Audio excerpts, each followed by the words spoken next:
Today we're going to be grading Manchester United's most expensive signings. Yes, the top 15 from S, A, B, C and D. So as you can clearly see, S means an ace signing, A good, B decent, C bad, D poo, obviously meaning totally shit. There's going to be plenty of these signings, by the way, because you know what Manchester United has been like post Fergie. So without further ado, we're going to start. Starting with Anthony. He's doing well at Real Betis now, but for Manchester United, he was absolute dog shit. I have to be honest. Like, he had some good moments. He scored 3 goals in the first 3 games. But then, other than that, he's done very little for the club.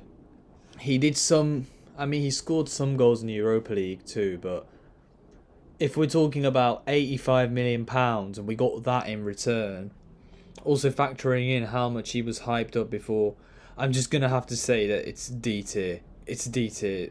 Total flop. Happy for him now at Real Betis, but he was a total flop for Manchester United. Bruno Fernandes. I would say A tier. The reason I'm not going to say S tier is because whilst he has been great in terms of creative numbers, he's been great with his defensive contribution, etc., there's been times where I feel like his performance level goes down just a little bit too long. Like this season, we've clearly seen that he's not at the level that he was second half of last season. And I feel like he's gotten into a habit of having a poor first half to the season and a great second half to the season. And I feel like we've seen this pattern happen many times. Obviously, he's been very good for Manchester United overall. He's very creative. Obviously, factoring in how consistent he's been compared to the others. But I would argue that I wouldn't quite give it S tier just because he's lacked that, he's lacked that dynamic edge. I just feel he's not quite S tier. He's A tier. He's been a good signing. But I just think he lacks that consistent killer instinct to put him in S. So moving on to Casemiro. I would put him in A as well. A lot of people will want to say lower, but the reason I put him in A is because he's been our best DM post Fergie. Since Carrick, we've not had a consistent defensive midfielder who was complete and well-rounded. Like, we had guys like Matic, who was good at the beginning, but then fell off shortly after. We also had the Mac-Fred pivot, the less said, the better. Obviously, McTominay's doing well at Napoli now in his new role, but that's besides the point. Ugarte is obviously inferior to Casemiro, and he's also a defensive midfielder. Has been pretty poor lately. So if we're factoring in the DMs that we had post Carrick, Casemiro is clearly the best one because all of the other ones are inconsistent. So I'm going to have to put him in A tier as whilst he's improved our midfield, he's actually won us 2 trophies too. Carabao Cup, FA Cup, since signing him. So it's clear the team is on a positive trajectory, should I say. Yeah. We're now going to move on. Matheus Cunha. So far, I'm going to say B tier. Some might say C tier because he's only scored 1 goal in all competitions this season, but I would actually say that he's B tier. The reason for that is because we've clearly seen the potential. We've seen his ability on the ball. We've seen all of that. But he just lacks that end product. But if we're talking about future projections, then I have no doubt that he's going to come good eventually. I just think that he needs time to adapt. If we were purely basing it off what we've seen so far this season, I would probably say C tier. But because of the novelty bonus, I'm just going to say B because I think he's done well in the Premier League before, and I think that he will gain momentum soon. Angel Di Maria. It's actually really hard because I know a lot of people will want to put him low, but funnily enough, he got double-digit assists in the only season he had at the club. But I'm just going to say C because the hype that we had around him, the fact he only lasted 1 season, etc., he just never really lived up to the hype that he had at Real Madrid. Obviously, he went on to do very well at PSG and for the Argentina national team, But as far as Manchester United was concerned, I think it's a season for him and his wife to forget. Thing about the reason I put him below Kuna, which people will find weird, is because whilst obviously Kuna hasn't been at his best since joining Manchester United, like we've said, one, past proof in the Premier League, two, obviously the upward trajectory he's been on lately, as in seeing his potential, and three, because Angel Di Maria only lasted one season and that was all we saw of him, the underwhelming side, whereas at least with Kuna, time's on his side. Obviously Angel Di Maria at his best is a lot better player than Kuna, but that's not the point. The point is looking at Kuna's trajectory because he's only just joined. Next one, Romelu Lukaku. I'm going to have to say B tier. He scored more than 20 goals in his first season. In his second season, I believe he was still in the double digits. And I think he was overhated. Was he overpriced? Yes. But I'd argue at the time it was justified because of how good he was at Everton. Before Manchester United, he wasn't an outright flop. He wasn't a flop like he was at Chelsea. He actually put in some good performances for us. He scored some important goals, so I have to say B tier. Moving on to Harry Maguire. I'm struggling to say between A and B, but if we base it off the price tag,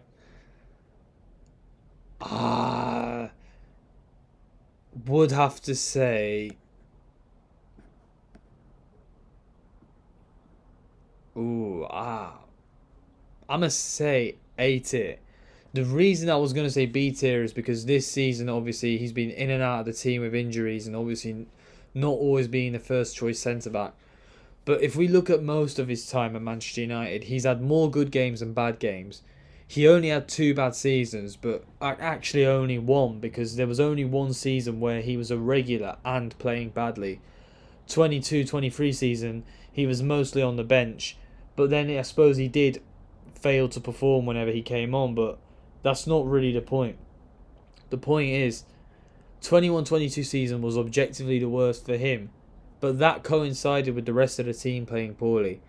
And to see how far he's come at Manchester United, obviously being one of the best centre-backs in the world in lockdown 1920, 2021 seasons, then obviously having that fall from grace between 21 and 23, then coming back the 23-24 season, the 24-25 season, heroic last-minute headers, all these memories adding up.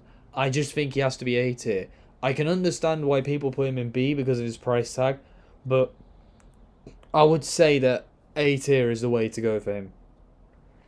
I know a lot of people disagree with me on this, but I think I'm right on this one. Anthony Martial, B tier. I mean, he's had some good moments. I feel he's largely overhated. We're never going to forget NHS Martial in 1920. His first season at the club, so the 15-16 season, was good. Other than that, he slowly began to decline. Obviously, I would argue he was largely misprofiled, being shifted between the left wing and striker over and over again. But then, when he played the striker role in the 1920 season, almost like a false nine, he was really good at dropping deep and linking up the play. Reminded me a bit of players like Firmino, Benzema, Kane, those kind of players that are really good at the dropping deep and linking up play and also scoring goals. I'd argue Voltmard is also of that calibre too. But Martial in that season when he was injury free, my God, he was amazing, honestly. I think he was our best attacker that season because he was just complete all around. And even in that 22-23 season, we saw elements of his game where his ability was high. Even though he wasn't a regular starter that season because of injury, whenever he was playing instead of Weghorst in 22-23, the team won more games, and this is not a coincidence. The only reason I can't give him higher is because of his injury and inconsistency problems. So we're going to move on. Bryan Mbeumo, based on what we've seen so far, I mean, I would actually say S tier. But then at the same time, can you really give S tier to someone who's only just joined? I would actually argue that nobody's truly S tier. Ooh, to be fair. You know what? I'm just going to give him S tier and I'll tell you why. He's been our first consistent right winger in I don't know how long. Like, we've had to deal with loads of inconsistent players on the wings. But Mbeumo is actually a consistent right winger where we can actually say that he's performing week in, week out. He's one of the few players in our team that is reliable no matter what. Last season scoring 20 Premier League goals for Brentford. I have to just say that he's at the top because there's very little flaws in his game. Meanwhile, with the other guys, there were consistent flaws, or at least there were periods of time where the player performed badly. But so far, Bryan Mbeumo is an S-tier signing. Mason Mount, injury prone, but has shown some quality whenever he's come on, but I'm going to have to just give him C tier. The reason I'm going to give him C tier is because he's just not really been that consistent overall. I mean, he'll play a couple of games, he'll score a goal, he'll get injured, and the cycle will repeat over and over again. His work rate is good, he's got some decent attributes, but I'm going to have to say he's fallen off a lot, so C tier for me. Back to Bryan Mbeumo. Another reason I put him in S tier is because he's currently the best right winger in the Premier League. And that alone, obviously being the best player in your position, should get you the highest rating, surely. Whereas with Bruno Fernandes, I would say the second half of last season he was the best player in this position. But then there were times where I would say that there were other players competing for, the best player in the position. But for Mbeumo, obviously we're only factoring in that he's just joined. He could have a dry spell later, but someone's got to be an S, and he's the only one that I can think of. Paul Pogba. Ooh, this one's tough. Let's just say A tier. The reason that I put him in A tier is because he had multiple good seasons for us. He was a high output, well-rounded midfielder when he was at his best. He wasn't his most consistent. He was injury prone towards the end of his spell at the club. But he was vital in winning us the Europa League in 2017. He was player of the tournament in the Europa League in his first season at the club. And obviously being able to perform. There were actually, I would say, 3 seasons where he actually performed fully. And that, to me, the flair he had, the ability he had, just his ability to change games was enough. Like, we didn't get the full version of Paul Pogba, but even a light version of Paul Pogba is good enough, and I would say this is an A-tier signing. Especially when you consider the guys in the lower ranks. I think Pogba is a tier above them. And I do actually miss the influence he had on the club. It's a shame that, it didn't work out for him long term, but I would say there are more positives to take from his time at the club than there are negatives. So we're going to move on. Jadon Sancho, D tier. Same with Anthony, but I'd argue he was an even bigger disappointment. While he was less expensive than Anthony was, with Jadon Sancho, he had the hype from Borussia Dortmund. Everyone had high expectations for him. He just came off 2 back-to-back world-class seasons. The way that Sancho came was almost very similar to Kagawa because both of them ended up returning to the club. Obviously Sancho on a loan, but Kagawa's was permanent. But I feel both of them had a very similar thing. Both very technical players, were both one of the best in their respective roles, but didn't live up to the hype when they came to Manchester United. But with Sancho, I think the hype was even bigger than Kagawa's. Because with Jadon Sancho, people were comparing him to players like Hazard and Ronaldo and stuff, Neymar. So the pressure was massive, but when he came to Man United, he struggled to even get double digits in all competitions. He was struggling massively, and it's not just stats, but his overall performance, he just looked far more sluggish than before. I'm not saying he didn't have any good moments. I'm just saying that if we measure the percentage of the player that he was projected to be, he probably was only about 10% of what he was actually capable of, or even less. We'll move on. Benjamin Sesko, it's been too short to judge, but I'm going to just say C tier. He's shown a little bit of technical ability, but even then, very limited on the ball. Hasn't scored that many goals. Like I said, he's only just joined, so we need to give him time, but I just don't see it. I actually think Xerxes is a better player than him, which is a controversial take. I know people are going to be shitting on me after that game against Everton, but then most of the team were poor anyway. And Zirkzee was actually creating chances. He did give the ball away a lot, but then that's because he was rusty, because he hasn't been played and given game time. But when it comes to Benjamin Šeško, I just don't see it, man. I don't really see the potential.